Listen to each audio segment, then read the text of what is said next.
welcome. Today's tutorial will be how to get into crow pose. So it does require a lot of hip flexibility. So I would start by doing some hip openers. Malasana is a great one. Pigeon pose is another great one. Today we're going to start in Malasana just to get into the hips a little bit more before we advance into our crow pose. So Malasana, having the feet wide, toes out, heels in, you're going to come into our seat. Now you can come into several different types of Malasana. You can be here, you can come here, or you can sink all the way down. And once you're down, the heels don't technically have to touch the mat. It's kind of how open your hips are. That depends on whether the feet will touch. Now you're going to bring your hands to heart center and press open the knees. So this will help to begin to open up the hips. You're gaining strength. You're engaging your Mula Bandha and your core. So really just taking the time here, breathing deep, getting into those juicy hip openers. Now I like to rock side to side, just feeling how my hips are, feeling the depth of their openness or their tightness. Today they seem a little bit tight, but nothing to be alarmed. Okay, so we'll start facing forward on our mat. Now crow pose requires several different elements. It requires core strength, arm strength, and proper alignment. Now you're going to come onto your hands, bringing your hands here, bending the knees like as if you were going to come into a little frog squat or something.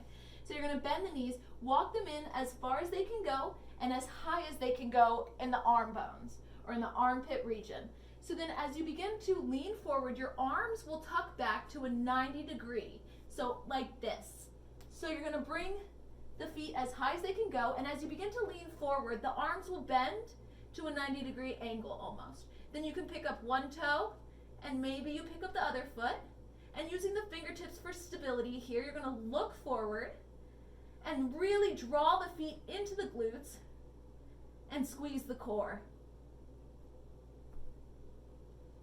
So again, taking that 90 degree bend here, I'll do it from this side as well as the other side, just so you can get a better perspective.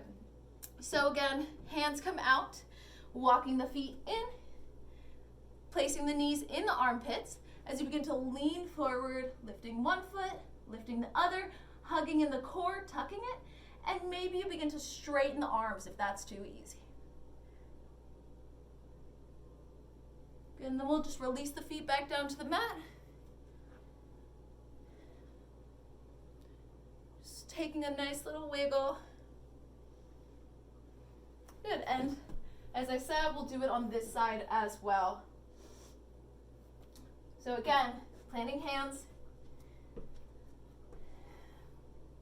walking the feet in, bringing them high into the armpits, bending one knee, bending the other knee. Good, maybe straightening and maybe bending. And we'll place the feet back down.